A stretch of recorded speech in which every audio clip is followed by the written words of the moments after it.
Hello, and welcome to Bespoke Unit. I'm Rafael, and today I'm back here with a spread of Seiko 5 sports watches, and that's because I'm going to be doing a sort of broad overview of some of the different case metals that you can expect to find throughout the Seiko 5 sports collection. Now, all of these watches are probably 90% identical. The dimensions of the cases are the same. All of these at least are divers bezels. There are other Seiko 5 sports watches without divers bezels. They have fixed bezels, for example. However, I think they do a great job of showing how Seiko, by changing the case coatings, has done an amazing job of giving each of these a sort of unique identity or unique theme. Anyways, enough talking. Let's get to the watches.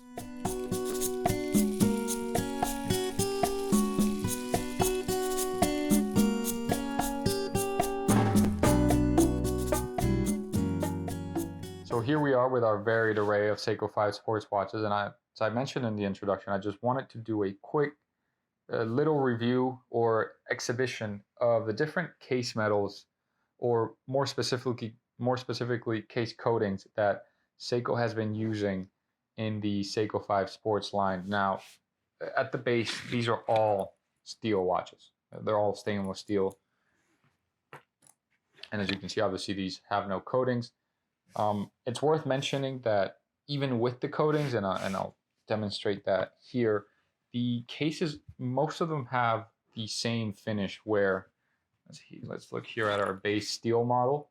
You have brushed top of the case, polished sides, and you do have in between those two a bevel, a little edge there, which I think when you look at it from the top, you don't really notice it. It's a small detail, but I think it looks great. Anyways, you saw the steel. You see here what is a rose gold, or maybe more like a red gold tone. I don't think it's dark enough to be bronze. There is another one that I'll show in a second, which I think comes a little closer to bronze. But nevertheless, again, cases coated, bezels coated as well, and you'll notice that often Seiko will match the tone of the case with the applied indices there on the dial, and the hands, which in this case are that same rose gold. But again, very well done, beautifully. Even though you have a coating here, obviously there's a very low tolerances there for the metal. Now, even though the coating is there, let's say, for some reason I like that position. Even though the coating is there, the bezel spins perfectly.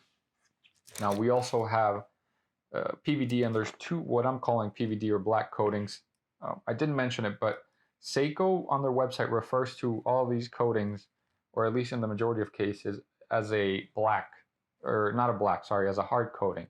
I'm not sure what procedure in the watch industry. Usually it's PVD or DLC when you're coating a metal with another material to give it a look, unless, you know, sometimes you get into like ceramic or something like that, but those are off cases. Usually, again, it's PVD or DLC. Seiko doesn't specify. This finish looks like PVD, at least from my experience, but I can't say for sure. But again, even though you have black coating here and the black coating here, you can see how they're done differently. Of course, the one in my right hand is a shinier color, even on the tops there of the bracelet and of the case, where it still has that brush finish. The side of the case is polished, as you can see. However, that isn't necessarily the case here. This being part of the street collection, Seiko is using different styling. Obviously, this is kind of going for the murdered out or the stealth or blackout. It's got a couple of different nicknames, but you do have the same case design, of course, but the coating in this case doesn't have that finish, which I think actually works better for this watch. So even though Seiko seems to have some staples as far as designs, where they, for the majority of the cases, they won't stray from that traditional polished or polished and brushed or satin finish, they will do it when it's deemed important or necessary to make the watch come together, and I think it definitely worked here. I do have here something off camera, which again, you have that same matte black coating, and it's matte black throughout. Lastly, I wanted to highlight this one. I mentioned there's a bronze version. This is part of the Sense sub-collection. And again, a very light coating, whereas this, obviously the black, you can easily tell it contrasts heavily with what would be normal steel. Same with our rose gold over here. At a distance, this almost looks like, or at a quick glance, this almost looks like it could be regular steel. However, you bring it up close and you see that there's kind of an off tone. And in this case, it's more like a brown, obviously intended to go with the watch. But I just think this shows how skilled, obviously Seiko has been around for more than a century now, but even in the modern day, they're they're very flexible and very versatile in how they executed these Seiko 5 sports watches. This same characteristic about the brand you can see across many of the other lines, but I think the Seiko 5 Sports is a great example of how skilled Seiko as a watch manufacturer really is. Now you've gotten a closer look at some of the different coatings that Seiko employs throughout the 5 Sports collections. Let me know in the comments which one of these is your favorite, or perhaps if you'd rather simply just stick with stainless steel. If you enjoyed this video, leave us a thumbs up and subscribe to our channel for more content like this.